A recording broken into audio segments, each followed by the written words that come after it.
ஒரு பிரம்மாண்டமான தேர் தயாரானது. பிரம்மாண்டமான மேருமலையே வில்லாக மாறியது.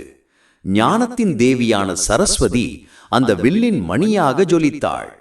வாசுகி பாம்பு நாணானது.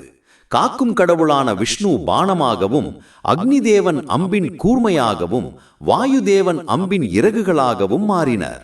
படைப்பு கடவுளான பிரம்மா தேரின் சாரதியாக அமர்ந்தார். பிரணவம் என்னும் ஊம்காரமே தேரை இயக்கும் தூண்டுகோலாய் விளங்கியது.